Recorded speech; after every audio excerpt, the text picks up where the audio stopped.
2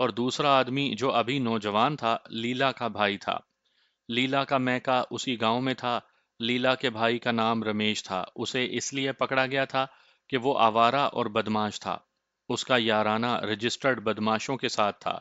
ہمارا آدمی جو وہاں گیا تھا وہ رمیش کو جانتا تھا۔ جاننے کی وجہ یہ تھی کہ ہمارا آدمی بھی کوئی شریف آدمی نہیں تھا۔ وہ بدماش اور پیشہ ور مجرموں کی دنیا کا آدمی تھا۔ اس سے مجھے اندازہ ہوا کہ رمیش کس پائے کا بدماش ہوگا۔ اس اندازے کے ساتھ مجھے حیرت ہوئی کہ ایک ہندو ایسا بدماش کس طرح بن گیا کہ پولیس نے اسے ڈکیتی کے شبے میں پکڑ لیا۔ اس کا باپ پکا ہندو اور پکا بنیا تھا۔ یہ تو مر مٹ کر گزارا کرنے والی نسل تھی۔ وہ تو مسلمانوں میں جنا پلا تھا، ہمارے آدمی نے بتایا۔ چھوٹا سا تھا تو اس نے مسلمانوں کے بچوں کے ساتھ کھیلنا شروع کر دیا۔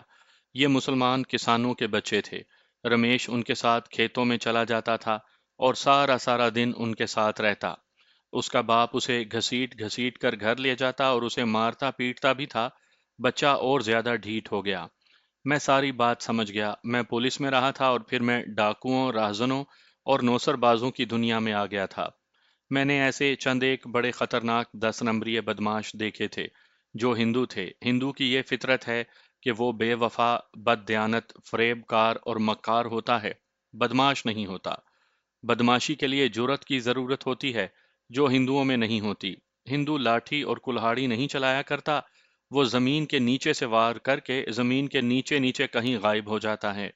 میں نے جتنے بھی، جو اتنے زیادہ نہیں تھے، ہندو 10 نمبری بدماش اور ڈاکو دیکھے ہیں، وہ بچپن سے ہی مسلمانوں یا سکھوں کی طرف مائل ہو گئے تھے اور ان میں گھل مل گئے۔ بدماش وہ اس طرح بنے کہ مسلمانوں اور سکھوں کی دوستی سے ان کے ذہنوں میں وسعت پیدا ہوئی اور ان کے باپوں، بھائیوں اور سرکردہ ہندوؤں نے انہیں مارا پیٹا۔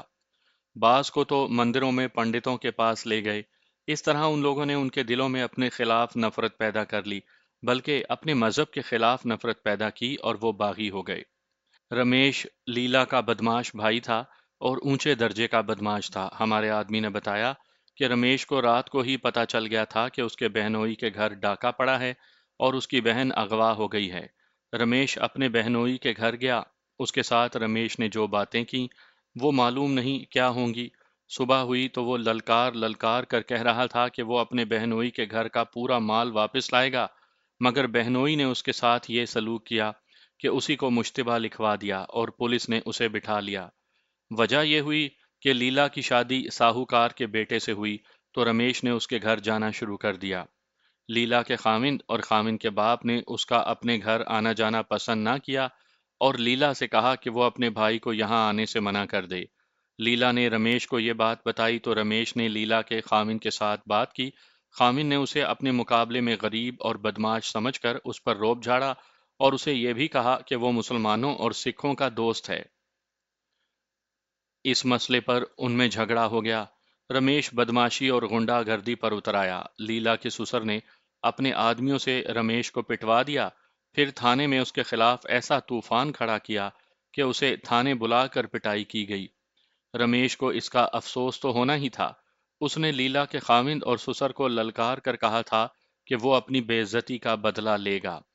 یہ واقعہ ڈاکے سے تقریباً 1 مہینے پہلے کا تھا۔ ساہوکار نے اس پر شبہ کرنا ہی تھا۔ تھانے دار نے بھی اس پر شبہ کیا اور اسے بٹھا لیا۔ بٹھانے کا مطلب یہ تھا کہ تھانے میں اس کی ہڈیاں توڑی جا رہی ہیں۔ میرا خیال تھا کہ اسے گھر بھیدی سمجھا جا رہا تھا۔ یہی سلوک گھر کے نوکر اور نوکرانی کے ساتھ ہو رہا تھا۔ اس کے علاوہ ہمارا آدمی یہ خبر لایا کہ پولیس گھوڑوں کے کھروں کو دیکھتی دور تک آئی تھی۔ ہم گھوڑوں کے کھرے تو نہیں چھپا سکتے تھے، لیکن کھروں کے راستے میں گم کرنے کا ہم نے انتظام کر لیا تھا۔ دیبے کا دماغ بہت تیز تھا۔ اس نے واردات کے لیے جانے اور آنے کا جو راستہ بتایا تھا وہ ایک ندی تھی جس میں ان دنوں اتنا ہی پانی تھا کہ گھوڑیوں کے گھٹنوں تک، کہیں ان کے ٹخنوں تک پہنچتا تھا۔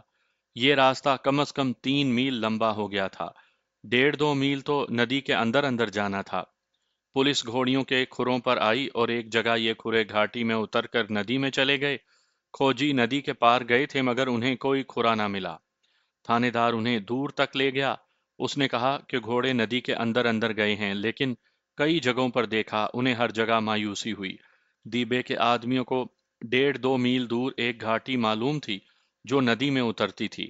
وہ اس وجہ سے ہمارے لیے فائدہ مند تھی کہ قریبی گاؤں کے مویشی صبح وہاں سے اترتے تھے، بھینسیں ندی بیٹھتیں اور انہیں اوپر لے جاتے تھے۔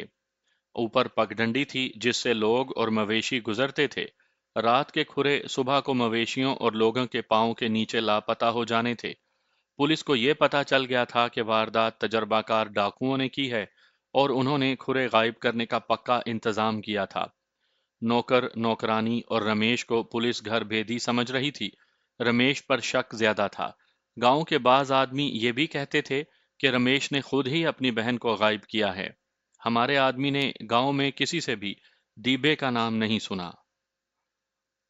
ہمارے اس آدمی کا اس گاؤں میں کوئی دوست تھا یا اسے سہولت حاصل تھی۔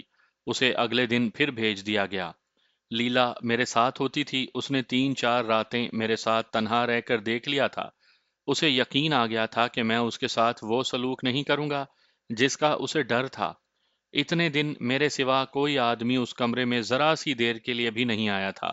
میں نے یہ دیکھا کہ وہ کبھی کبھی مجھے ٹکٹکی باندھ کر دیکھنے لگتی تھی۔ اب وہ میرے ساتھ بے تکلفی سے باتیں کرتی تھی۔ لیلا، میں نے اس کے گاؤں کی خبریں سن کر رات کو اس سے پوچھا، تمہارا بڑا بھائی بھی ہے؟ ہاں ہے، اس نے کہا۔ تمہیں کس نے بتایا ہے؟ میں نے تو نہیں بتایا۔ کیسا آدمی ہے؟ پہلے یہ بتاؤ کیوں پوچھتے ہو؟ لیلا نے پوچھا۔ وہ خیریت سے تو ہے؟ بالکل خیریت سے ہے، میں نے کہا۔ ہمارے جاسوس تمہارے گاؤں میں موجود ہیں، انہوں نے تمہارے بھائی کا نام لیا تھا۔ مجھے ایک ڈر ہے، لیلا نے کہا۔ میرے خاوند اور خاوند کے باپ کے ساتھ میرے بھائی کی دشمنی تھی۔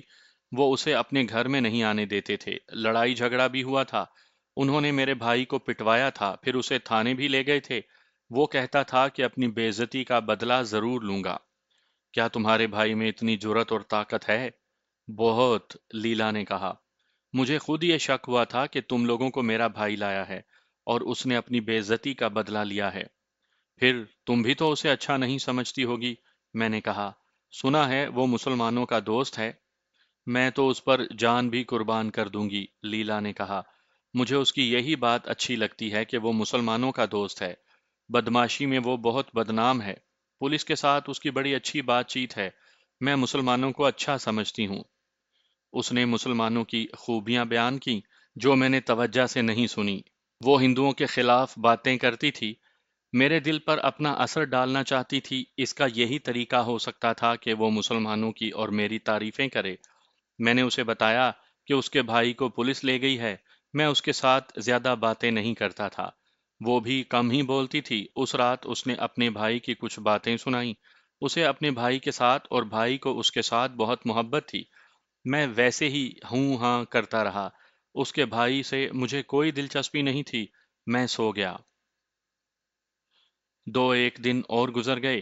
دیبا کے وہ 3 آدمی جو لیلا کو اٹھا لائے تھے دن کے وقت مجھے ملے اور اس کے متعلق پوچھتے رہے۔ وہ میرے ساتھ لیلا کے متعلق اس طرح باتیں کرتے تھے جیسے میں نے اسے بیوی بنا کر رکھا ہوا ہے۔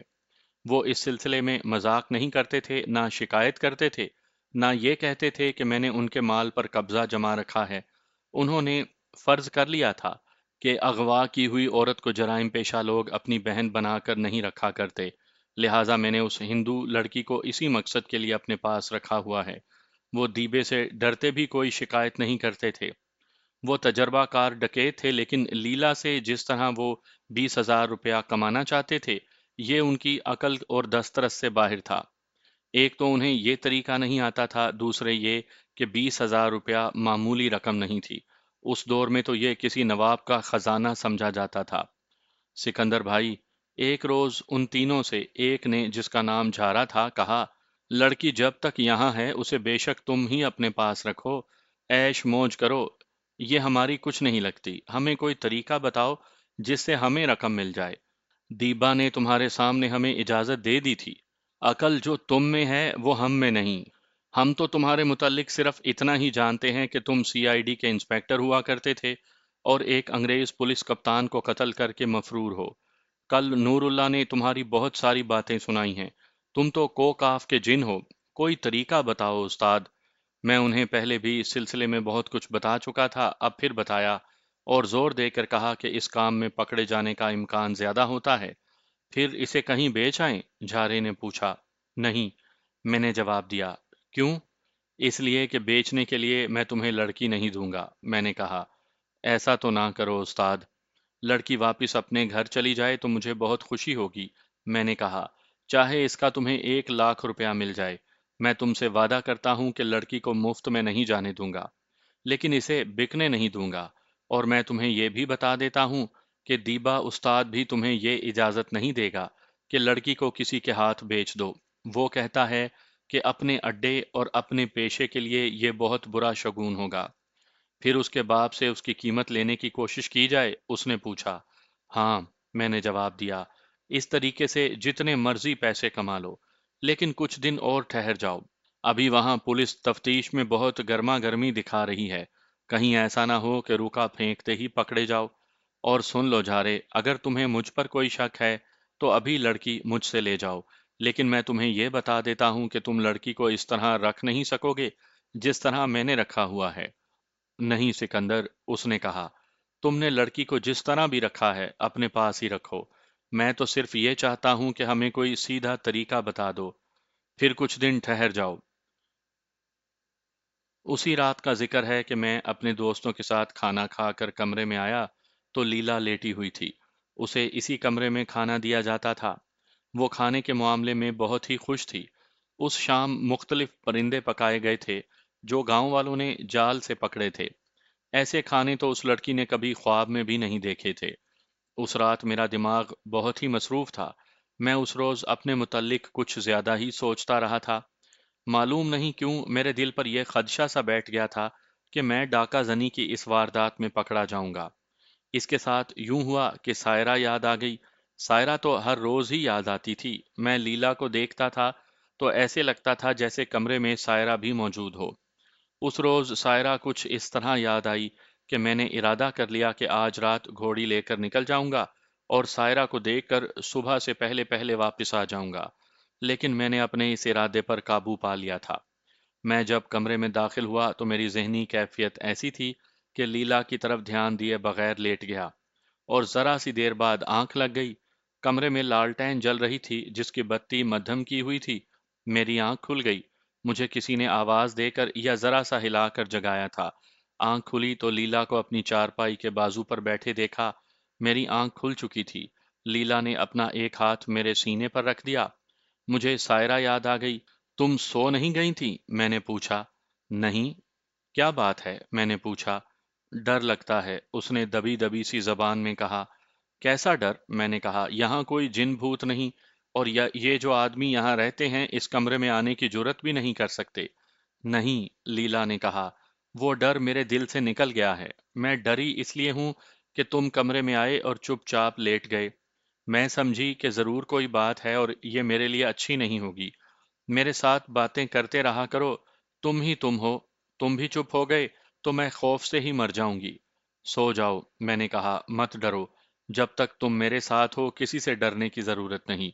نہیں، اس نے کہا، میرے ساتھ باتیں کرو، میں اپنی چارپائی پر چلی جاتی ہوں۔ وہ اپنی چارپائی پر چلی گئی۔ مجھے یہ اس کی حرکت اتنی اچھی لگی جیسے وہ کوئی نادان سا بچہ ہو۔ وہ جب میری چارپائی پر آ بیٹھی تھی تو میں کچھ اور سمجھ بیٹھا تھا۔ اس کے اٹھ جانے سے مجھے اطمینان ہوا۔ اس کا یہ مطالبہ قدرتی تھا کہ اس کے ساتھ میں باتیں کرتا رہا کروں۔ آج تم کوئی بات سناؤ، میں نے کہا۔ میں کیا سناؤں؟ لیلا نے مایوسی کے لہجے میں کہا، میں تو اپنے متعلق سوچتی رہتی ہوں۔ اپنے تو لیکھ بھی اتنے برے لکھے گئے کہ جو لوگ دل کو اچھے نہیں لگتے تھے، ماں باپ نے انہی کے حوالے کر دیا۔ تمہیں کوئی اور اچھا لگتا ہوگا، میں نے ہنستے ہوئے کہا۔ لڑکا ہو یا لڑکی، ہر کسی کو اپنی پسند ہوتی ہے۔ اگر تمہیں بتاؤں گی تو تم مانو گے نہیں، اس نے کہا۔ بتاؤ تو صحیح، میں نے کہا۔ وہ ایک مسلمان ہے، لیلا نے کہا۔ ہمارے گاؤں سے کچھ دور ایک اور گاؤں میں رہتا ہے۔ اس نے ایک مسلمان کا نام لیا، نام خلیل تھا۔ شادی سے 1 سال پہلے اس کی ملاقات خلیل کے ساتھ ایک خوفناک واقعے کے ذریعے ہوئی تھی۔ لیلا لڑکیوں کے ساتھ ندی پر جایا کرتی تھی۔ یہ وہی ندی تھی جو آگے آ کر دور ہٹ جاتی تھی، اور واردات کی رات ہم اس میں سے گھوڑیاں گزار کر لائے تھے۔ یہ ندی لیلا کے گاؤں کے قریب سے گزرتی تھی۔ ندی کے پار کچھ دور خلیل کا گاؤں تھا۔ ایک صبح لڑکیاں ندی پر گئیں، اوپر کہیں بارش ہوئی ہوگی، اچانک پانی کا ریلا آ گیا۔ اتنی تیزی سے پانی کی سطح بلند ہوئی کہ ان میں سے دو تین لڑکیاں جو کنارے کے قریب تھیں دوڑ کر گھاٹی پر چڑھ گئیں، لیکن دو لڑکیاں ندی ہی میں رہیں۔ وہاں پاٹ تنگ اور کنارے دیواروں کی طرح اونچے تھے، دونوں طرف گھاٹیاں تھیں جہاں سے لوگ اوپر نیچے آتے جاتے تھے۔ لڑکیاں ریلے میں بہنے اور ڈوبنے اور چیخنے چلانے لگیں۔ عین اس وقت ایک نوجوان گھوڑی پر سوار گھاٹی پر نمودار ہوا۔ اس نے گھوڑی سے چھلانگ لگائی اور اسی طرح اوپر سے پانی میں کود گیا۔ اس وقت تک وہ پانی جو بڑا اچھا لگتا تھا اور گھٹنوں تک گہرا تھا طغیانی کی شکل اختیار کر چکا تھا۔ یہ نوجوان دو لڑکیوں کو نکال کر لے آیا، لیکن اس کے ماتھے سے خون بہہ رہا تھا۔ یہ کسی درخت کا ٹوٹا ہوا ٹہن یا خشک لکڑی ہوگی جس پر اس کا ماتھا لگا ہوگا۔ دونوں لڑکیاں بے ہوشی کی حالت میں تھیں۔ ان کے پیٹ میں پانی اتنا نہیں گیا تھا جتنا ان پر سیلاب کی دہشت کا اثر تھا۔ یہ نوجوان دونوں کو اپنے کندھوں پر ڈالے ہوئے گاؤں میں لے گیا۔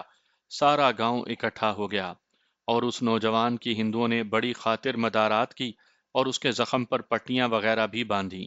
گاؤں کے لوگ اسے اچھی طرح سے جانتے تھے۔ وہ خلیل تھا اور اپنے گاؤں کے سب سے بڑے زمیندار کا بیٹا تھا، بلکہ مسلمانوں میں سب سے بڑی زمینداری اسی کے باپ کی تھی۔ خلیل اس زمانے کے مردانہ حسن اور جسم کا ایک نمونہ تھا۔ لیلا نے مجھے بتایا کہ دونوں لڑکیوں کے باپ خلیل کو انعام کے طور پر پیسے پیش کر رہے تھے۔ خلیل نے ہنس کر انعام نہ لیا، اس کے پاس پیسوں کی کوئی کمی نہیں تھی۔ جب خلیل لڑکیوں کو ندی سے نکال کر لایا تھا تو جو لڑکیاں پہلے ہی ندی سے نکل کر آئی تھی ان میں سے صرف لیلا وہاں موجود تھی۔ باقی دو لڑکیاں گاؤں کو بھاگ گئی تھیں۔ اس طرح لیلا خلیل کے قریب رہی تھی۔ اس وقت خلیل کی عمر 22-23 سال تھی۔ دونوں بے ہوش لڑکیوں کو اس کے کندھے پر ڈالنے میں لیلا نے اس کی مدد کی تھی۔ خلیل لیلا کے گاؤں کی طرف سے جا رہا تھا، لیکن ندی میں طغیانی کی وجہ سے اسے لیلا کے گاؤں میں رکنا پڑا۔ وہ رات گاؤں کے ایک مسلمان کے گھر میں رہا۔ صبح تک طغیانی کا زور ٹوٹ چکا تھا۔ ریلا جو اچانک آیا تھا وہ گزر گیا تھا۔ خلیل جب اپنے گھر کو روانہ ہونے لگا تو اس نے لیلا کو دیکھا جو کچھ دور کھڑی تھی اور وہ وہیں کہیں غائب ہو گئی تھی۔ خلیل جب گھاٹی اتر کر گھوڑی کو ندی میں ڈالنے لگا تو قریب سے ہی لیلا اٹھی اور اسے دیکھنے لگی۔ اب پھر یہاں آ گئی ہو؟ خلیل نے اسے مسکراتے ہوئے کہا۔ ڈوبنا چاہتی ہو؟ نہیں، لیلا نے شرماتے ہوئے کہا، تمہیں دیکھنے کے لیے رک گئی تھی۔ یہ ان کی پہلی ملاقات تھی جو لیلا نے دانستہ کی تھی۔ اس کا صرف یہ کہہ دینا کہ تمہیں دیکھنے آئی تھی ایک ایسا اظہار محبت تھا جس کے لیے مزید الفاظ کی ضرورت نہیں تھی۔ اس ملاقات میں اتنی سی ہی بات ہوئی۔ اس کے بعد دونوں خود ہی میل ملاقات کا انتظام کرتے رہے۔ ان لوگوں کی محبت پروان چڑھتی گئی۔ ان لوگوں نے طے کر لیا تھا کہ وہ لیلا کو یہاں سے نکال کر لے جائے گا اور اسے مسلمان کر کے اس کے ساتھ شادی کر لے گا۔ لیلا بھی یہی چاہتی تھی۔ وہ گھر سے نکلنے اور مسلمان ہونے کے لیے تیار ہو گئی۔ میں آپ کو یاد دلاتا ہوں کہ لیلا نے پہلے روز میرے ساتھ باتیں کرتے ہوئے کہا تھا کہ اس نے گوشت کھایا ہے، اور فوراً بعد ہی کہا تھا کہ نہیں کھایا۔ مجھے اسی وقت شک ہو گیا تھا کہ اس لڑکی کا میل ملاقات کسی مسلمان کے ساتھ ہے۔ اب اس نے بتایا کہ خلیل نے اسے گوشت کھلایا تھا۔ یہ بھی ذہن میں رکھیں کہ اپنے بھائی رمیش کو وہ اسی لیے اتنا زیادہ چاہتی تھی کہ رمیش کی دوستی مسلمانوں کے ساتھ تھی۔ لیلا کہتی تھی کہ یہ ناجائز تعلقات والی بات نہیں تھی۔ اس نے یہ بھی کہا کہ خلیل کو پتہ چل جائے کہ میں کہاں ہوں تو مجھے یہاں سے نکالنے کے لیے وہ اپنی جان بھی دے دے گا۔ لیلا نے بتایا کہ ساہوکار اس کا رشتہ اپنے بیٹے کے لیے مانگ رہا تھا۔ لیلا نے خلیل کے ساتھ ملاقات کا بندوبست کیا۔ ندی کے پار ایک جگہ ان کی ملاقات ہوئی، لیکن کسی نے دیکھ لیا اور لیلا کے باپ کو بتا دیا۔ رمیش کو یہ بات نہ بتائی گئی۔ لیلا گھر گئی تو باپ نے اسے برا بھلا کہا اور اسی رات ساہوکار سے کہہ آیا کہ شادی جلدی کرو۔ شادی تو 15-16 روز بعد ہوئی، لیکن یہ 15-16 روز لیلا پر پہرے لگے رہے، اسے گھر میں قید رکھا گیا۔ لیلا نے اپنی محبت کی یہ داستان ایسے جذباتی انداز سے سنائی کہ مجھے رہ رہ کر سائرہ یاد آ گئی۔ لیلا کے آنسو کئی بار بہہ نکلے۔ اس نے مجھے بھی جذبات کی لپیٹ میں لے لیا۔ میرے بھی آنسو نکل آئے۔ اس نے مجھے یہ داستان بلا وجہ نہیں سنائی تھی۔ ایک وجہ یہ تھی کہ وہ اپنے سینے کا غبار ہلکا کرنا چاہتی تھی، اور اس نے غبار ایسا ہلکا کیا کہ آدھی رات گزار دی۔ دوسری اور اصل وجہ یہ تھی جو اس نے مجھے یہ سارا قصہ سنا کر بتائی۔ جانتے ہو میں نے یہ بات تمہیں کیوں سنائی ہے؟ اس نے پوچھا اور خود ہی جواب دیا، اگر تم میرے اتنے ہی ہمدرد ہو تو مجھے خلیل تک پہنچا دو، یا اس تک یہ اطلاع پہنچا دو کہ میں کہاں ہوں۔ میں اب اپنے ماں باپ کے گھر نہیں جانا چاہتی، تمہیں پہلے بتایا تھا کہ میں جس رات آئی تھی اسی رات واپس چلی جاتی، تو بھی میرا خامند مجھے یہ کہہ کر گھر سے نکال دیتا کہ یہ مسلمانوں کے پاس رہ کر آئی ہے۔ وہ نہ بھی نکالے تو میرے دل میں ان لوگوں کی اتنی نفرت بھری ہوئی ہے کہ میں وہاں جاؤں گی ہی نہیں۔ زیادہ سے زیادہ میرا بھائی ہے جو مجھے قبول کر لے گا۔ کیا تم میرا یہ کام کر دو گے؟ دیکھو لیلا، میں نے اسے کہا، یہ تو تم نے دیکھ لیا ہے کہ میں نے تمہیں ان لوگوں سے بچا لیا ہے۔ یہ لوگ تمہیں بیچنا چاہتے ہیں اور میں نے انہیں کہہ دیا ہے کہ میں اس کام کے لیے تمہیں ان کے حوالے نہیں کروں گا۔ میں دل سے چاہتا ہوں کہ تم اپنے گھر چلی جاؤ۔ تمہارا یہ کہنا کہ تمہیں خلیل تک پہنچا دوں یا اسے یہ بتا دوں کہ تم کہاں ہو، یہ ایسے ہی ہے جیسے میں نے اپنے آپ کو اور اپنے ساتھیوں کو ہتکڑیاں لگا دی ہیں۔ پھر بھی مجھے سوچنے کا موقع دو، شاید میں کوئی راستہ نکال لوں۔ وہ آہستہ آہستہ اٹھی اور میری چارپائی پر آ بیٹھی۔ اتنی عقل مجھ میں ہے کہ تمہاری بات کو پوری طرح سمجھ سکتی ہوں، اس نے کہا۔ میں جانتی ہوں کہ جو کام میں نے تمہیں بتایا ہے یہ کتنا خطرناک ہے۔ میری مجبوری دیکھو کہ میں تمہیں اس کے عوض کچھ دے بھی نہیں سکتی۔ میں نے جو زیور پہن رکھا ہے یہ لے لو۔ نہیں لیلا، میں نے کہا، مجھے ایسا کوئی لالچ نہیں۔ ڈکیتی کی یہ واردات جو ہم نے کی ہے وہ زیور اور دولت کی خاطر نہیں کی۔ یہ پھر کبھی بتاؤں گا کہ ہم نے ساہوکار کو کیوں لوٹا ہے۔ تو پھر میں ہوں، اس نے کہا، میں نوجوان اور خوبصورت لڑکی ہوں، میرا خیال ہے کہ کسی بھی مرد کے لیے اس سے بڑا اور کوئی انعام نہیں ہوتا۔ میں اپنے جسم کو خلیل کی امانت سمجھتی ہوں، لیکن تمہارے لیے اس امانت میں تھوڑی سی خیانت کر سکتی ہوں۔ میرا یہ کام کر دو۔ کیا تم اب تک نہیں سمجھی کہ مجھے تمہارے جسم کے ساتھ کوئی دلچسپی نہیں؟ میں نے کہا، میرا اپنا جسم کسی کی امانت ہے۔ میں ان مردوں میں سے نہیں ہوں جو عورت کے حسین جسم کو دنیا کا سب سے بڑا انعام سمجھتے ہیں۔ میں جو کچھ بھی کر سکوں گا وہ تمہارے لیے ضرور کروں گا۔ اس کا مجھے یہ انعام ملے گا کہ میری روح کو خوشی حاصل ہوگی۔ میری بات سمجھتی ہو لیلا؟ اس نے کوئی جواب نہ دیا۔ میرا ہاتھ اپنے دونوں ہاتھوں میں لے کر اپنی آنکھوں سے لگایا، پھر میرے ہاتھ کو چوما اور میرا ہاتھ اس طرح آہستہ آہستہ سے میرے زانوں پر رکھ دیا جیسے یہ کوئی بڑی متبرک اور مقدس چیز ہو۔ وہ زبان سے کچھ نہ کہہ سکی۔ میں اس کے جذبات کو سمجھتا تھا۔ وہ آہستہ آہستہ اٹھی اور اپنی چارپائی پر جا بیٹھی۔ کچھ دیر کے بعد میری آنکھ لگ گئی۔ میں نے خواب میں سائرہ کو دیکھا۔ بڑا اداس خواب تھا۔ ایک ندی تھی، میں اس کنارے اور سائرہ اس کنارے کھڑی تھی۔ ہم دونوں بڑے ہی اداس اور مایوس ایک دوسرے کو دیکھ رہے تھے۔ صبح آنکھ کھلی تو لیلا ابھی تک گہری نیند سوئی ہوئی تھی۔ پہلا خیال جو میرے ذہن میں آیا یہ تھا کہ میں ایسے حالات کس طرح پیدا کر سکتا ہوں کہ معصوم سی اس لڑکی کو خلیل تک پہنچا سکوں۔ 2 دن اور گزر گئے تو ہمارا وہ آدمی جو لیلا کے گاؤں گیا تھا واپس آیا۔ اس نے بتایا کہ پولیس نے تمام مشتبہوں کو چھوڑ دیا ہے اور رمیش کو بھی شبہ اور الزام سے بری کر دیا ہے۔ اس آدمی کو یہ تو معلوم نہیں ہو سکا کہ پولیس کو کوئی اور اشارہ یا سراغ ملا ہے تو ان لوگوں کو چھوڑا گیا ہے، یا پولیس نے تفتیش میں دیکھا ہے کہ یہ لوگ بے قصور ہیں۔ ہمارے آدمی نے یہ معلوم کر لیا تھا کہ پولیس کو کسی اور ڈاکو پر شبہ ہو گیا تھا۔ اس سے ہمیں یہ اطمینان ہوا کہ پولیس کی توجہ کسی اور طرف ہو گئی ہے، لیکن ہمارا یہ اطمینان غلط بھی ہو سکتا تھا کیونکہ دیبا کا گروہ بھی مشہور تھا۔ ایسا ہو سکتا تھا کہ کسی روز اچانک پولیس کی پوری گارڈ آ کر دیبا کے ٹھکانے کو گھیرے میں لے لے۔ اس خطرے کے پیش نظر دیبا نے اپنے 2-3 مخبروں کو ادھر ادھر ڈیوٹی پر لگا دیا۔ ان مخبروں نے یہ بھی دیکھنا تھا کہ پولیس کے مخبر اس علاقے میں سرگرم ہیں یا نہیں۔ چند روز اور گزر گئے۔ دیبا نے اب ایک اور آدمی کو واردات والے گاؤں جانے کو کہا۔ یہ آدمی جھارا تھا۔ جانے سے پہلے وہ میرے پاس آیا۔ سکندر بھائی، اس نے کہا، میں اس گاؤں جا رہا ہوں۔ کیا یہ ٹھیک رہے گا کہ تم مجھے رکا لکھ دو جو میں ساہوکار کے گھر پھینک دوں گا؟ اس پر لکھو کہ 20,000 ادا کرو اور لڑکی کو لے لو۔ وہ رقم کہاں آ کر ادا کرے گا؟ میں نے پوچھا۔ یہ تم بتاؤ۔ پہلی بات تو یہ ہے کہ تمہیں اتنی رقم نہیں ملے گی، میں نے کہا۔ پہلے یہ معلوم کرنا ہے کہ ساہوکار یا لڑکی کا باپ رقم دیں گے۔ میں تمہیں یہ معلوم کرنے کا طریقہ بتاتا ہوں۔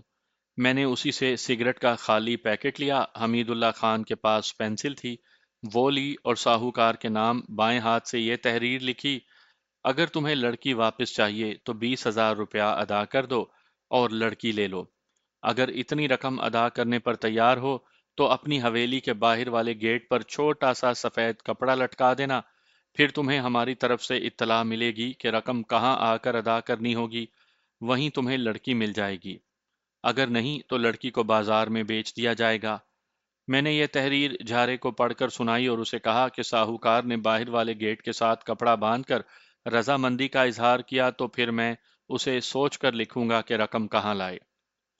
میں نے دراصل جھارے کو ٹالا تھا۔ وہ رکا سن کر خوش ہو گیا۔ اس رکے کے ساتھ مضبوط دھاگا یا رسی باندھو، میں نے اسے کہا، اور دھاگے کے ساتھ ایک کنکر یا ٹھیکری باندھو، اسے چھپا کر ساتھ لے جاؤ۔ تم نے ساہوکار کا مکان دیکھا ہوا ہے، مکان گاؤں کے باہر ہے۔ چلتے چلتے یہ رکا دیوار کے اوپر سے اندر پھینک دینا، لیکن سامنے کی طرف سے جدھر باہر والا گیٹ ہے، یہ احتیاط کرنا کہ کوئی دیکھ نہ رہا ہو۔ میں نے اسے یہ رکا طے کر کے دیا۔ وہ خود عقل والا تھا، اسے اتنی زیادہ ہدایت کی ضرورت نہیں تھی۔ وہ ہنسی خوشی چلا گیا۔ وہ کہتا تھا کہ اتنی خوبصورت لڑکی کو واپس لینے کے لیے ایک ساہوکار کے لیے 20,000 روپیہ زیادہ رقم نہیں، مگر جھارے نے یہ نہیں سوچا تھا کہ ساہوکار کے گھر جو دولت تھی وہ تو ہم اٹھا لائے ہیں۔ رات کو لیلا نے پھر خلیل کا قصہ چھیڑ دیا۔ تم شاید میرا کام نہیں کرو گے، اس نے کہا۔ تم نادان ہو لیلا، میں نے کہا۔ تم یہ نہیں سوچ رہی کہ میں تمہیں خلیل کے پاس چھوڑ آیا تو وہ گرفتار ہو جائے گا۔ میں اس کے پہنچتے ہی مسلمان ہو جاؤں گی، لیلا نے کہا، اور کہوں گی کہ میں اپنی مرضی سے اس کے پاس آئی تھی اور مسلمان ہو کر اس کے ساتھ شادی کر لی ہے۔ تم اغوا ہوئی تھی لیلا، میں نے کہا۔ تمہارے سسرالی گھر میں ڈاکہ پڑا تھا، پولیس تمہیں ڈھونڈ رہی ہے۔ پتہ چلے گا کہ تم خلیل کے پاس ہو تو پولیس اسے اس الزام میں گرفتار کرے گی کہ وہ ڈاکوؤں کے ساتھ تھا۔ اس سے پولیس پوچھے گی کہ اس کے باقی ساتھی کون ہیں اور کہاں ہیں۔ ظاہر ہے وہ نہیں بتا سکے گا۔ پولیس یہ سوچ کر کہ یہ جھوٹ بول رہا ہے اسے مار مار کر بے ہوش کر دے گی۔ تمہیں بھی پولیس پکڑ کر تھانے لے جائے گی۔ ہو سکتا ہے تمہارا سسر تم پر یہ الزام لگا دے کہ اس کے گھر میں تم نے ڈاکہ ڈلوایا ہے۔ تم روپے پیسے اور زیورات کی طرح چوری کا مال ہو۔ تم جس کسی کے قبضے سے برآمد ہوگی وہ ڈاکہ زنی اور اغوا کے جرم میں پکڑا جائے گا۔ کیا تم خلیل کو اس مصیبت میں ڈالنا پسند کرو گی؟ وہ سوچ میں کھو گئی۔ تم اسے اطلاع تو دے دو، اس نے کہا۔ وہ مجھے کہیں چھپا لے گا۔ وہ سمجھنا نہیں چاہتی تھی۔ میں نے اسے یہ نہ بتایا کہ اس کے سسر کے گھر اس کی قیمت کا روکا جا رہا ہے۔ جھارا 2 دن واپس نہ آیا تو ہمیں اس کے متعلق فکر پیدا ہو گئی۔ میں نے دیبے کو بتا دیا تھا کہ میں نے اسے روکا لکھ کر دیا تھا اور اسے بتایا تھا کہ روکا کس طرح اندر پھینکے۔ پھر وہ پکڑا گیا ہے، دیبے نے کہا۔ تم نے اسے روکا دے کر اچھا نہیں کیا۔ دیبے نے اس آدمی کو بلایا جو پہلے ساہوکاروں کے گاؤں جایا کرتا تھا۔ اسے کہا کہ وہ وہاں جائے اور جھارے کا پتہ کرے۔ یہ آدمی اگلے روز شام کو واپس آیا۔ جھارا اس کے ساتھ تھا۔ وہ مزید جائزہ لینے کے لیے وہاں رک گیا تھا۔ اس نے پوری رپورٹ دی۔ اس نے دن کے وقت موقع دیکھ کر رکا اندر پھینک دیا۔ یہ اس نے چلتے چلتے پھینکا تھا۔ اس نے بتایا کہ اسے کسی نے نہیں دیکھا تھا۔ 3-4 گھنٹے گزرے ہوں گے کہ ساہوکار گھر سے آیا۔ وہ بلند آواز سے کہہ رہا تھا کہ یہ دیکھو، ڈاکو کس طرح میرے پیچھے پڑ گئے ہیں۔ لوگ اس کے گرد اکٹھے ہونے لگے۔ جھارا بھی چلا گیا۔ اس نے ساہوکار کے ہاتھ میں پھاڑے ہوئے سگریٹ کے پیکٹ پر لکھا ہوا رکا دیکھا۔ اس کے ساتھ کنکری بندھی تھی۔ ساہوکار نے تحریر پڑھ کر لوگوں کو سنائی۔ لوگ کانوں پر ہاتھ رکھتے تھے، ان پر خوف و ہراس طاری ہو گیا۔ وہ پہلی بار اس قسم کا واقعہ دیکھ رہے تھے۔ ہوشیار ہو جاؤ گاؤں والو، ساہوکار نے کہا۔ آج ہماری لڑکی گئی ہے، کل کسی اور کی اٹھا لی جائے گی اور اسے اسی طرح لڑکی کے عوض رقم طلب کی جائے گی۔ میں ایک دمڑی نہیں دوں گا، وہ میری بیٹی نہیں، پھر میں رقم دوں کہاں سے؟ گھر تو ڈاکو پہلے ہی خالی کر گئے ہیں میرا۔ تھانے جاؤ سیٹھ جی، لوگ اسے کہنے لگے۔ یہ رکا تھانے جا کر دکھاؤ۔ تھانے تو میں ضرور جاؤں گا، ساہوکار نے کہا، لیکن میں لڑکی کے بدلے ایک کوڑی نہیں دوں گا۔ لڑکی کے بھائی نے میرا گھر لٹوایا ہے اور اپنی بہن کو اپنے ساتھ لے گیا ہے اور اب اس طریقے سے مجھے کوڑی کوڑی کا محتاج کرنا چاہتا ہے، اور دیکھو لوگو، پولیس نے اسے چھوڑ دیا ہے۔ بکواس بند کرو سیٹھ، کسی نے للکار کر کہا۔ میں تیرا گھر لٹواتا تو لوٹنے والے کو یہ بھی کہتا کہ اس سیٹھ کو بھی ختم کر آنا۔ بے غیرت، تیری بہو اٹھائی گئی ہے، وہ تیرے بیٹے کی بیوی ہے، اور تو بکتا ہے کہ تو ایک کوڑی نہیں دے گا اور وہ تیری بیٹی نہیں۔ جا کر تھانے میں پوچھ کہ مجھے کیوں چھوڑا گیا ہے۔ وہ لیلا کا بھائی رمیش تھا۔ دیکھو لوگو، سیٹھ واویلا برپا کرنے لگا، یہ کس طرح مجھ پر دھونس جما رہا ہے۔ میری سنو گاؤں والو، رمیش نے کہا، یہ بوڑھا اور اس کا بیٹا غریبوں کی بیٹیوں کو خراب کرتے ہیں۔ میں ان کی دو نوکرانیوں کو یہاں بلاتا ہوں۔ رمیش کا باپ رو رو کر اس کے آگے ہاتھ جوڑ رہا تھا کہ وہ چپ ہو جائے، لیکن رمیش بدماش تھا اور اس نے تھانے میں بہت مار کھائی تھی۔ پھر اس کی بہن اٹھائی گئی تھی۔ وہ واہی تباہی بک رہا تھا اور اب باپ کی منت سماجت پر بھی چپ نہیں ہو رہا تھا۔ ساہوکار اس سے ڈرتا تھا۔ وہ تھانے چلا گیا۔ جھارا اگلے روز بھی وہیں رہا۔ اسے پتا چلا کہ لیلا کے باپ اور ساہوکار میں جھگڑا ہوا ہے۔ ساہوکار کہتا تھا کہ وہ لیلا کو واپس لینے کے لیے ایک پیسہ بھی نہیں دے گا، اور لیلا کا باپ اسے کہتا تھا کہ اس کی بیٹی اس کے گھر سے اغوا ہوئی ہے، وہ اغوا کرنے والوں کے ساتھ سودے بازی کرے، شاید وہ تھوڑی رقم پر راضی ہو جائیں اور وہ اس کی بیٹی واپس لے آئیں۔ ساہوکار اس کی بات ہی نہیں سنتا تھا، کہتا تھا کہ وہ تمہاری بیٹی ہے، رقم ادا کرو اور بیٹی واپس لے لو۔ پولیس گاؤں میں نہیں آئی۔ جھارے کو بہت مایوسی ہوئی، وہ گاؤں میں رکا رہا۔ ہمارا دوسرا آدمی جو گیا تھا وہ اسے واپس لے آیا۔ دیبے کو یہ ساری بات سنائی گئی تو دیبے نے ہنسنا شروع کر دیا اور وہ ہنستا ہی رہا۔ استاد، جھارے نے کہا، عجیب آدمی ہو، ہمارے نقصان پر ہنستے ہو۔ ارے پاگل، دیبے نے کہا، تجھے اتنی سی بات پہلے سمجھ میں نہیں آئی کہ ہندو اپنی بیوی چھوڑ دیتا ہے، پیسہ نہیں چھوڑتا۔ اب دیکھ لیا تو نے، ساہوکار کے بیٹے نے اپنی بیوی کی پرواہ ہی نہیں کی۔ پھر اس لڑکی کا کیا کروں؟ جھارے نے پوچھا۔ ذرا صبر کرو، دیبے نے جواب دیا۔ دوسرے دن کا واقعہ ہے۔ میں، حمید اللہ اور نور اللہ باہر دیبے کے پاس بیٹھے تھے کہ گاؤں کے ایک لڑکے نے، جس کی عمر 14-15 سال تھی، آ کر بتایا کہ ایک آدمی آ رہا ہے۔ اس نے یہ بھی بتایا کہ یہ آدمی کس جگہ تک پہنچ گیا ہے۔ یہ وہ جگہ تھی جہاں راستہ اوپر آتا تھا اور دیوار کی طرح ہو جاتا تھا۔ اس کے ایک طرف تقریباً 30 فٹ نیچے پانی جمع تھا اور دوسری طرف چھوٹے چھوٹے درختوں کی چوٹیاں تھیں۔ یہ جگہ اتنی گہری تھی کہ اس طرف گرنے والا بچ نہیں سکتا تھا۔ آگے راستہ ذرا کشادہ تو ہو گیا تھا، لیکن درخت جو نیچے تھے اوپر آ کر ان کے ٹہن راستے میں آتے تھے۔ یہ کوئی مخبر ہوگا، یہاں تک اور کوئی نہیں پہنچ سکتا، دیبے نے کہا۔ جو کوئی بھی ہے اسے پکڑ کر یہاں لے آؤ۔ دو آدمی چلے گئے اور کچھ دیر بعد ایک جوان آدمی کو ساتھ لے آئے۔ وہ بڑی اچھی بلکہ کشش والی شکل و صورت کا دراز قد آدمی تھا۔ اس کے چہرے پر کوئی ایسا ڈر نظر نہیں آتا تھا کہ اسے ان دو آدمیوں نے پکڑ لیا ہے اور نہ جانے اس کے ساتھ کیا سلوک ہو۔ ہمارا جو آدمی جھارے سے پہلے ساہوکار کے گاؤں جایا کرتا تھا، وہ اس آدمی کو دور سے آتا دیکھ کر اٹھ کھڑا ہوا۔ یہ تو رمیش ہے، اس نے کہا، اس لڑکی کا بھائی ہے۔ استاد، اس نے دیبا سے کہا، تم نے اسے یہاں بلا کر غلطی کی ہے، کہہ دیتے کہ جو کوئی ہے اسے آنے دو، آنے دو۔ دیبا نے بات کاٹتے ہوئے کہا، کیا یہ ہم سب کو کھا جائے گا؟ آنے والا ہمارے پاس آ گیا۔ میں پہلی بار رمیش کو دیکھ رہا تھا، پہلے اس کی باتیں سنی تھیں۔ وہ ہندو لگتا ہی نہیں تھا۔ اس کی عمر 26-27 سال تھی۔ اس کے ہونٹوں پر مسکراہٹ تھی، اس کی مونچھیں مسلمانوں جیسی تھیں، اس نے کپڑے بھی مسلمانوں جیسے پہن رکھے تھے۔ وہ اس طرح آ رہا تھا جیسے کچھ دیر پہلے یہیں سے اٹھ کر گیا ہو۔ ہم سب اسے گھور گھور کر دیکھ رہے تھے۔ میں اس انتظار میں تھا کہ دیبا اسے کیا کہتا ہے یا اس کے لیے کیا حکم دیتا ہے، لیکن رمیش نے دیبا کے ساتھ اس طرح بے تکلفی سے ہاتھ ملایا جیسے اس کے ساتھ اس کی پرانی دوستی ہو۔ اس نے ہندو ہونے کے باوجود السلام علیکم کہا، پھر ہم سب سے ہاتھ ملایا اور کسی کے کہے بغیر چارپائی پر بیٹھ گیا۔ تمہارا نام رمیش ہے؟ دیبا نے کہا۔ سنا ہے تم اپنے علاقے کے بدماش ہو۔ تمہارا خادم ہوں استاد، رمیش نے مسکراتے ہوئے کہا۔ تمہارے بہت قصے سنے ہیں۔ کیسے آئے ہو؟ دیبا نے پوچھا۔ زندگی سے تنگ آ گئے ہو استاد، رمیش نے پہلے کی طرح مسکراتے ہوئے کہا۔ میرا خیال ہے زندگی سے تنگ تم خود آئے ہوئے ہو۔ اس نے سب کو باری باری دیکھا۔ اس کی نظریں جھارے پر ٹھہر گئیں۔ تھوڑا سا مشکوک انداز میں دیکھا اور اس کی طرف اشارہ کر کے رمیش نے کہا، اس جیسے آدمی پر تم نے بھروسہ کیے رکھا تو جلدی کالے پانی پہنچ جاؤ گے۔ کیا یہ تمہارا شاگرد ہے استاد؟ دن دہاڑے سیٹھ کی حویلی میں رکا پھینک رہا تھا۔ تم خوش قسمت ہو کہ اسے صرف میں نے دیکھا تھا، کوئی اور ہوتا تو اسے پکڑوا دیتا۔ پھر اس نے یہ بے وقوفی کی کہ سیٹھ یعنی ساہوکار کو جب روکا ملا تو وہ باہر آ کر شور شرابہ کرنے لگا۔ لوگ اکٹھے ہو گئے تو میں نے تمہارے اس بالکے کو دیکھا، لوگوں میں کھڑا تھا۔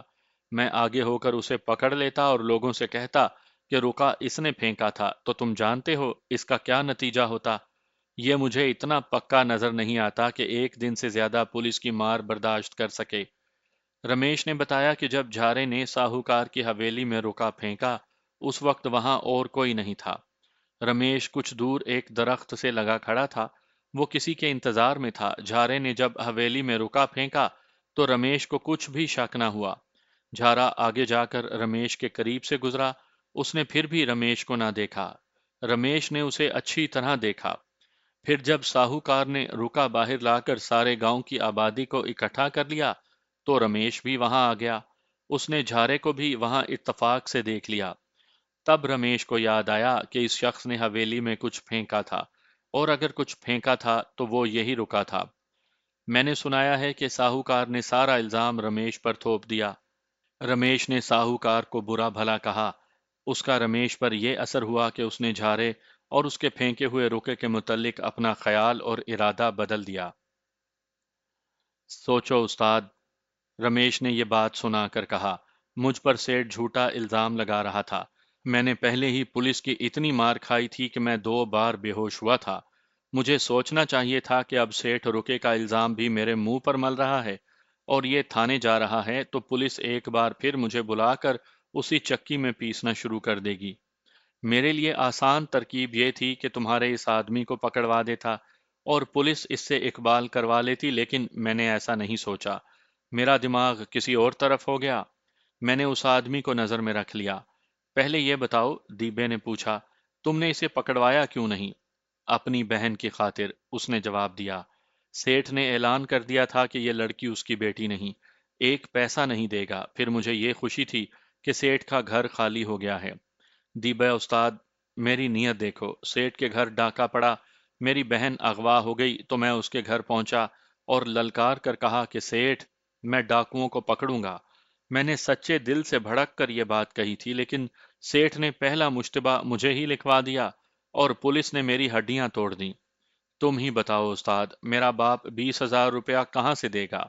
تمہاری بہن ہے کہاں؟ دیبا نے پوچھا۔ تمہارے پاس ہے استاد، رمیش نے کہا۔ تمہارا دماغ خراب ہے رمیش، دیبا نے کہا۔ پہلے میری بات سن لو استاد، رمیش نے کہا۔ میں تمہیں یہ بتا دیتا ہوں کہ تم نے 20,000 کا مطالبہ کیا ہے۔ میں اپنی بہن کو مفت میں نہیں لے جاؤں گا، سودا کروں گا۔ تم رحم کرو گے تو رقم کچھ کم کر دو گے، میں رقم دے کر بہن کو لے جاؤں گا، لیکن مجھ سے یہ سن لو کہ میں یہاں تک کس طرح پہنچا ہوں۔ تم بھی استاد ہو، میری استادی دیکھو۔ کیا تمہیں تھانے میں پھر نہیں بلایا گیا؟ دیبا نے پوچھا۔ سیٹھ نے وہاں جا کر ضرور کہا ہوگا کہ رکا تم نے پھینکا ہے۔ نہیں، رمیش نے جواب دیا۔ تھانے دار کو پہلے ہی یقین ہو گیا تھا کہ اس ڈکیتی کے ساتھ میرا کوئی تعلق نہیں۔ اب بات کرو، دیبا نے کہا۔ بات یہ ہے استاد، اس نے کہا، میں نے تمہارے اس آدمی کو نظر میں رکھا۔ یہ جہاں ٹھہرا ہوا تھا میں وہاں ارد گرد موجود رہا۔ یہ شخص باہر نکلتا تھا تو میں دیکھتا تھا کہ کدھر جاتا ہے۔ 2 بار یہ سیٹھ کے مکان کے قریب سے گزرا۔ گاؤں کے چند ایک آدمی جہاں اکٹھے ہو جاتے، یہ ان کے پاس جا کھڑا ہوتا اور ان کی باتیں سنتا، پھر ان کی باتوں میں شامل ہو جاتا۔ رمیش نے جھارے کی تمام کارگزاری سنائی اور ہمارے اس آدمی کی طرف اشارہ کیا جو جھارے کو دیکھنے گیا اور اسے واپس لایا تھا۔ اسے میں جانتا ہوں، رمیش نے کہا۔ اس کے متعلق مجھے ہمیشہ شک رہا ہے۔ مجھے یہ تو معلوم نہیں تھا کہ یہ کس کے ساتھ ہے، لیکن یہ شبہ بڑا پکا تھا کہ خود اگر استاد نہیں تو کسی استاد کا آدمی ضرور ہے۔ اسے میں نے تمہارے اس آدمی کے ساتھ دیکھا تو میرا شک اور پکا ہو گیا۔ ٹھہرو ذرا، دیبا نے کہا۔ گاؤں میں کسی نے یا تھانے دار نے کبھی میرا نام لیا ہے؟ دوسروں کی بات کیا کروں استاد، رمیش نے کہا۔ یہ شبہ میرے دل میں ہر وقت رہا کہ یہ واردات تمہاری ہے۔ گاؤں میں دو آدمیوں نے تمہارا نام لیا تھا۔ بڑے تھانے دار کے منہ سے تو نہیں سنا، چھوٹا تھانے دار کہتا تھا کہ دیبا ہاتھ صاف کر گیا ہے۔ میں نے کسی سے سنا تھا کہ بڑا تھانے دار کہتا ہے کہ لڑکی اغوا نہ ہوتی تو میں بھی کہتا کہ ہمارا ملزم دیبا ہے۔ دیبا عورت پر ہاتھ نہیں ڈالتا، اسی لیے اس نے تفتیش جورے کی طرف موڑ دی ہے۔ جورے کو تم جانتے ہو استاد، وہ جہاں بھی ڈاکہ ڈالتا ہے وہاں سے ایک جوان لڑکی کو ضرور اٹھاتا ہے۔ یہ اس زمانے کی باتیں ہیں جب کوئی ڈاکو اور راہزن ہوتا تھا، اور یہی اس کی شہرت ہوتی تھی۔ ہر ڈاکو کا اپنا ایک طریقہ واردات ہوتا تھا، اسی سے شبہ ہوتا تھا کہ یہ واردات فلاں کی ہے۔ مثلاً ایک ڈاکو پچھواڑے کی دیوار میں نقب لگا کر اپنے آدمیوں کے ساتھ اندر جایا کرتا تھا، اور ڈاکو دیوار پھاند کر اندر جاتا تھا۔ بعض ڈاکو مکان کے پچھواڑے کمند پھینک کر اوپر جاتے اور مکان کے اندر اترتے تھے۔ ایسے ہی دیبے کی خصوصیت یہ تھی کہ وہ لڑکیوں کو اغوا نہیں کرتا تھا۔ اس واردات میں ہمارے ایک ساتھی کے دماغ میں آ گئی کہ لڑکی بہت خوبصورت اور قیمتی ہے، اور وہ لڑکی کو اٹھا کر لے آیا۔ اس سے دیبا کو غصہ تو بہت آیا، لیکن اسے فائدہ یہ حاصل ہوا کہ ایک تجربہ کار تھانے دار نے اس پر شک نہ کیا، اور شک اس پر کیا جو ڈاکہ زنی کی واردات وہیں کرتا تھا جہاں دوسرے مال کے ساتھ اسے ایک جوان اور خوبصورت لڑکی نظر آتی تھی۔ اس علاقے سے کچھ دور جورا ڈکیت اس جرم میں مشہور تھا۔ استاد، رمیش سنا رہا تھا، تمہارے یہ دونوں آدمی میرے گاؤں سے واپس چلے تو میں ان کے پیچھے چل پڑا۔ یہ تو اپنے راستے پر آ رہے تھے، اور میں ان سے دور بائیں طرف نیچی زمین پہ چلتا آیا۔ کچھ دور چل کر میں اوپر آ جاتا اور بیٹھ کر انہیں دیکھ لیتا۔ مجھے کھڈوں میں بھی اترنا پڑا۔ تم نے وہ زمین دیکھی ہوئی ہے، وہاں کوئی راستہ نہیں۔ ہاں بھائی میرے، میں سمجھ گیا، دیبے نے کہا۔ تم یہاں تک پہنچ گئے، اور میں یہ بھی مانتا ہوں کہ یہ تمہاری بہت بڑی دلیری ہے کہ تم یہاں تک بھی آ گئے ہو۔ کوئی نیا آدمی یہاں تک نہیں پہنچ سکتا۔ کوئی آ بھی جائے تو راستے ہی سے واپس چلا جائے گا، کیونکہ اسے یقین ہی نہیں آئے گا کہ ایسی جگہ کے اندر کوئی انسان رہتا ہوگا۔ یقین مجھے بھی نہیں آیا تھا استاد، رمیش نے کہا، لیکن میں نے تمہارے ان دونوں آدمیوں کو اس دشوار گزار جگہ میں داخل ہو کر غائب ہوتے دیکھ لیا تھا۔ میں نے سنا تھا کہ دیبا ایسی جگہ رہتا ہے جہاں تک سانپ بھی نہیں پہنچ سکتا۔ دیکھ لو استاد، میں پہنچ گیا ہوں، اور یہ بھی سوچو کہ میں تمہارے ان دونوں آدمیوں کو وہیں پکڑوا سکتا تھا، اور میں یہ بھی کر سکتا تھا کہ اپنے ساتھ پولیس کی گارڈ لے کر آتا۔ کیا تم مجھے اس کا انعام نہیں دو گے؟ ضرور دوں گا، دیبا نے کہا، لیکن اتنی جلدی نہیں۔ تم مجھے استاد کہتے ہو، تم جانتے ہوگے کہ کسی نئے اور مشکوک آدمی پر اعتبار کر لینا کوئی استادی نہیں۔ مجھے میری بہن دے دو استاد، رمیش نے کہا، میں چلا جاؤں گا۔ تم تو بچوں جیسی باتیں کرتے ہو، دیبے نے کہا۔ کیا تم یہ نہیں سوچتے کہ اپنی بہن کو لے کر گاؤں جاؤ گے تو اطلاع ملتے ہی تمہیں بہن سمیت تھانے طلب کر لیا جائے گا؟ پھر جانتے ہو کیا ہوگا؟ ہاں استاد، رمیش نے کہا، تھانے دار سب سے پہلا سوال یہ کرے گا کہ یہ لڑکی کہاں سے آئی ہے۔ میں اس کا یہ جواب دوں گا کہ میں اپنی بہن کی تلاش میں مارا مارا پھر رہا تھا، تو یہ مجھے بڑی بری حالت میں ایک جگہ ادھر آتی ہوئی مل گئی۔ میں اپنی بہن کو بھی یہ بیان یاد کروا دوں گا۔ نہیں رمیش، دیبے نے کہا، تم پولیس کی مار کھا سکتے ہو، یہ لڑکی تھانے کی دہشت سے ہی بول پڑے گی۔ میں تمہیں لڑکی نہیں دے سکتا۔ مجھے تو ابھی یہ بھی یقین نہیں آیا کہ تم خود آئے ہو یا پولیس کے مخبر بن کر آئے ہو۔ تمہیں 20,000 روپیہ چاہیے استاد، رمیش نے ذرا غصے سے کہا۔ مجھے تھوڑی سی مہلت دے دو، اگر کچھ رعایت کر سکتے ہو تو کر دو۔ میں کہیں ڈاکہ ڈال کر تمہیں رقم لا دوں گا۔ میں یہ بھی جانتا ہوں کہ میری بہن کے ساتھ یہاں کیا سلوک ہو رہا ہوگا۔ میں نے دیبا کی طرف دیکھا، اس کے چہرے پر ایسی تبدیلی آ گئی جیسے اس کے جسم سے خون اڑ گیا ہو۔ اس کا رنگ صاف طور پر پیلا پڑ گیا۔ اس نے میری طرف دیکھا۔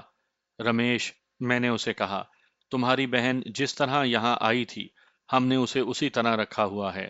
استاد اگر تمہیں اس سے ملنے کی اجازت دے دے گا تو تمہارا یہ شک تمہاری بہن رفع کرے گی۔ رمیش نے دیبے کو جو یہ آخری بات کہہ دی تھی، یہ دیبے کے لیے بے عزتی کا باعث تھی۔ اس نے جھارے اور اس کے دونوں ساتھیوں کو جنہوں نے لیلا کو اغوا کیا تھا بے طرح گالیاں سنانی شروع کر دیں۔ رمیش پر اسے غصہ نہیں تھا، رمیش تو یہ سمجھ کر بات کر رہا تھا کہ لیلا کو دیبا کے کہنے پر اغوا کیا گیا ہے اور 20,000 روپیہ دیبے کا مطالبہ ہے۔ میں ان تینوں کو اپنے ساتھ رکھنا ہی نہیں چاہتا تھا، دیبے نے کہا، جو میرے لیے نیا انکشاف تھا۔ میں نے کسی بھی وقت ان پر اعتبار نہیں کیا تھا، لیکن اب میرا دماغ ایسا پھرا ہے کہ ایک واردات ان سے کرا لی۔ دیکھ لو میری کتنی بے عزتی ہوئی ہے۔ دیبا رمیش سے مخاطب ہوا۔ رمیش، تم میرے منہ پر تھوک دو تو بھی برداشت کر لوں گا۔ تمہاری بہن کو میں نے اغوا نہیں کروایا۔ تمہیں بہن سے ملوا دوں گا، اسے میں نے ان 3 جانوروں سے الگ رکھا ہوا ہے۔ لیکن یہ سن لو کہ اب تم بھی میرے قیدی ہو۔ میں اس وقت تک تمہیں یہیں رکھوں گا جب تک مجھے یہ یقین نہیں ہو جاتا کہ تم پولیس کے مخبر نہیں ہو۔ مجھے منظور ہے استاد، رمیش نے اپنے سینے پر ہاتھ رکھ کر کہا۔ ساری عمر تمہارا غلام رہوں گا، صرف یہ بتا دو کہ میں جب یہاں سے واپس جاؤں گا تو میری بہن میرے ساتھ ہوگی۔ تمہاری بہن ہر وقت تمہارے ساتھ رہے گی، دیبے نے کہا۔ لیکن جب یہاں سے جاؤ گے تو اس وقت کے حالات دیکھ کر بتاؤں گا کہ بہن تمہارے ساتھ جائے گی یا نہیں۔ وہ نہیں جائے گی تو میں بھی نہیں جاؤں گا، رمیش نے کہا۔